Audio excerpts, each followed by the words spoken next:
Hello दोस्तों, channel पर आपका स्वागत है। मीन लगन की कुंडली में शनिदेव चौथे भाव में क्या प्रभाव देंगे। दोस्तों, जब भी हम किसी प्लैनेट को एनालाइज करें, हमें पहले देखना है कि वो किस भाव में बैठा है। भाव 30 डिग्री का होता है। इसको ब्रेकअप करते हैं 3 पार्ट्स में, नक्षत्र और डिग्री वाइज, ताकि हम सही उपाय पकड़ पाए। तो यहां तक का एनालिसिस मैं इस वीडियो में करूंगा। तो शनिदेव इस कुंडली के अंदर चौथे भाव में बैठे, ये अच्छा भाव होता है। माता, गाड़ी, भूमि, वाहन, खेती, बेसिक एजुकेशन। 11वें भाव के मालिक होते हैं, जो कुंडली का सबसे अच्छा भाव होता है, लाभ और इच्छा पूर्ति का। और 12वें भाव के मालिक भी होते हैं, जो विदेश भाव होता है, खर्चा कमजोरी भी देता है। तो एक अच्छा भाव, एक खराब भाव। तो कुंडली में अच्छे और बुरे दोनों तरह के असर दे सकते हैं। तो सबसे पहले चेक करिए इंडिकेशंस क्या है। जैसे डॉक्टर हमसे सिम्टम्स पूछता है, तो तीन तीन चीजें मैं आपको बताता हूँ। उससे आपको पता चल जाएगा आपके शनि अच्छे हैं या नहीं। अगर शनि अच्छे हैं तो ऐसा व्यक्ति हकीम या डॉक्टर हो सकता है। अगर नहीं भी होगा तो उसको मेडिकल की जानकारी होगी कुछ ना कुछ, और उसके हाथ में एक ऐसा हुनर होगा कि वो किसी बीमार को दवाई देगा तो उसको ठीक कर देगा। ऐसा व्यक्ति लोहा और लकड़ी के काम से भी पैसा कमाएगा। मगर अगर वो तेल के काम करेगा तो संतान के रिगार्डिंग प्रॉब्लम आती है। पुत्र प्राप्ति खास करके नहीं हो, या अगर हो तो पुत्रों से बाद में प्रॉब्लम आए। और अच्छे असर में तीसरी चीज जो होती है कि ऐसे व्यक्ति को जब भी कोई कठिनाई आएगी, जैसे पैसे कम पड़ गए, तो उनके चाचा वगैरह आके मदद करेंगे। जब खराब प्रभाव आएंगे तो शनिदेव मकानों के कारक होते हैं, और खुद भी मकान के भाव में चौथे भाव में बैठे हैं, जो कि काल पुरुष की कुंडली में चंद्रमा का भाव होता है। चंद्रमा माता को दिखाते हैं, मामा को दिखाते हैं, दूध को दिखाते हैं। तो जो भी प्रॉब्लम आएगी वो इन चीजों से कनेक्टेड। यानी कि जैसे ही व्यक्ति मकान बनाना शुरू करेगा, उसकी माता या मामा को प्रॉब्लम आनी शुरू हो जाएगी। दूसरा, रात को दूध पीने से ऐसे व्यक्ति की तबीयत खराब हो सकती है। और तीसरा, ऐसे व्यक्ति को प्रेम संबंधों की वजह से बहुत कठिनाई आ सकती है। तो 3 अच्छे 3 बुरे, इससे हमने मैच कर लिया। इसके बाद चूंकि चंद्रमा यहाँ इतने इंपॉर्टेंट हो जाते हैं, तो चंद्रमा को देखिए कुंडली के अंदर। अगर चंद्रमा दूसरे या तीसरे भाव में है तो बहुत अच्छा हो जाएगा। व्यक्ति के पास धन दौलत होगी, माता पिता का सुख मिलेगा, गृहस्थी का सुख पूरा उसको मिलेगा। अगर चंद्रमा पहले तीसरे पांचवें या सातवें भाव में है तो एक सावधानी दी गई है कि बहुत ज्यादा ठंडा खाना बनाना नहीं चाहिए, खाना नहीं चाहिए, जैसे कि कोल्ड जूसेस, आइसक्रीम वगैरह, उससे तबीयत खराब हो सकती है। अगर चंद्रमा शनि के साथ ही हुए चौथे भाव में, या इनके बिल्कुल सामने इनकी सातवीं दृष्टि में हुए 10वें भाव में, उस केस में माता को प्रॉब्लम रहती है। माता किसी ना किसी वजह से दुखी रहती है, और व्यक्ति को भी धन दौलत की प्रॉब्लम आ सकती है।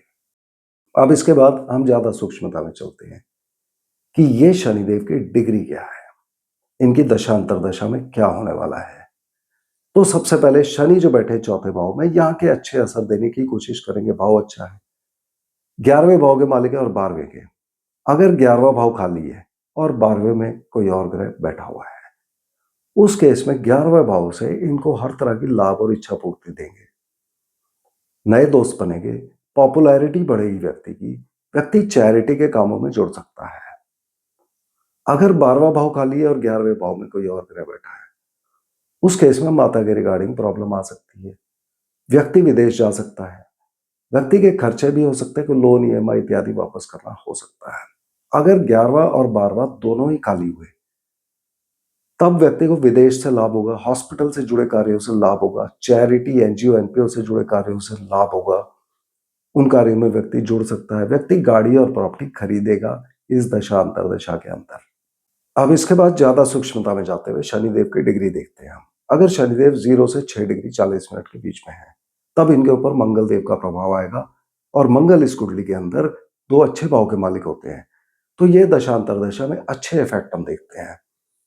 धन भाव और भाग्य स्थान दोनों के असर। अगर दूसरा भाव खाली है या मंगल देवता वहां पर बैठे हैं, उस केस में व्यक्ति को धन प्राप्ति होगी, धन लाभ होगा, और व्यक्ति अपना पैसा गाड़ी प्रॉपर्टी के ऊपर लगा सकता है, एनजीओ एनपीओ पे लगा सकता है, चैरिटी के कामों में लगा सकता है। अगर 9वां भाव खाली हुआ या मंगल देवता वहां बैठे हैं और दूसरे भाव में कोई और ग्रह है, उस केस में व्यक्ति का भाग्य चमकेगा, पिता से लाभ होगा, लंबी यात्राएं करेगा व्यक्ति, हायर एजुकेशन में बेनिफिट होगा। अगर दूसरा और 9वां दोनों खाली हैं, या मंगल देवता किसी एक में बैठे हैं और दूसरा खाली है, उस केस में दोनों के इफेक्ट आएंगे, और जो एडिशनल इफेक्ट आएंगे कि यहाँ व्यक्ति को या तो पिता से धन लाभ होगा, या हायर एजुकेशन और लंबी यात्राओं से जुड़े कार्य करके, धार्मिक कार्य करके व्यक्ति को धन लाभ होगा। अगर इस केस में खराब असर आ रहे हैं तो मंगल देव के उपाय भी किए जाएंगे, यानी कि हनुमान जी की पूजा, हनुमान चालीसा पढ़ना या सुंदरकांड का पाठ करना, गरीब लोगों को मीठा भोजन दान करना। अगर शनिदेव 6 डिग्री 40 मिनट से 20 डिग्री के बीच में है, तब इनकी दशांतर दशा में राहु का असर आएगा। तो राहु कुंडली में जहां भी है वहां देखिए अच्छे हैं या बुरे, अकॉर्डिंगली रिजल्ट आएगा। अगर राहु खराब है तो प्रॉब्लम दे रहे हैं, तो उस केस में राहु के उपाय किए जाएंगे, यानी कि रसोई में या किचन में आप खाना खाइए और कुत्तों को खाना खिलाइए, प्राणायाम करिए। अगर शनिदेव 20 डिग्री से 30 डिग्री के बीच में है, तब इन पे बृहस्पति जो लग्नेश है उनका प्रभाव आएगा। अब बृहस्पति लगन और 10वें भाव के मालिक होते हैं। अगर लग्न खाली है तो व्यक्ति के स्वास्थ्य की बात होगी, और बृहस्पति अच्छे या बुरे किस जगह पर है, अकॉर्डिंगली स्वास्थ्य रहेगा। तो उसको आप अपनी कुंडली में चेक करिए। खास करके अगर बृहस्पति 6, 8, 12 में हुए, तब व्यक्ति का स्वास्थ्य ज्यादा खराब रह सकता है। अगर 10वां भाव खाली हुआ और लग्न में कोई और ग्रह है, उस केस में व्यक्ति को इस दशांतर दशा में प्रमोशन मिलेगी, व्यवसाय में उन्नति, पब्लिक में मान सम्मान, प्रतिष्ठा इत्यादि सब मिलेगा, स्टेटस बढ़ेगा उस व्यक्ति का। अगर लग्न और 10वां भाव दोनों खाली है, या किसी एक में बृहस्पति है और दूसरा खाली है, उस केस में दोनों के प्रभाव आएंगे, और एडिशनल जो इफेक्ट आएगा कि ये व्यक्ति बहुत महत्वाकांक्षी हो जाएगा, एम्बिशन बहुत ज्यादा बढ़ेगी, और ये बहुत प्रयत्न करेगा अपना स्टेटस बढ़ाने के लिए, अपने आप को राइज करने के लिए ये पूरा दम लगा देगा। अगर इन डिग्रीज में खराब प्रभाव आ रहे हैं तो बृहस्पति को चेक करके उनके उपाय करने चाहिए, यानी कि ब्राह्मणों की, टीचर्स की, प्रीचर, शिक्षक, इनकी सेवा करें, सम्मान करें, उनसे आशीर्वाद लें। ब्राह्मणों को या पुजारियों को कुछ खाने पीने को दान दें, या कुछ उनको पैसा दान दे दें, और पीपल के पेड़ को पानी दें। तो ये शनिदेव के ओवरऑल इफेक्ट्स। अब शनिदेव के अपने उपाय क्या किए जाते हैं? पहले तो सावधानी होती है।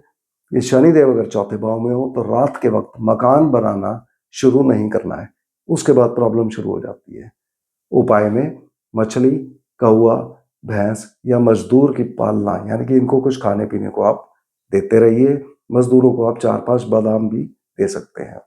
अगर पैसे की बहुत ज्यादा प्रॉब्लम आ रही है, तब चंद्रमा को ताकतवर करिए, यानी कि कुएं के अंदर 1-2 चम्मच दूध गिराते रहिए।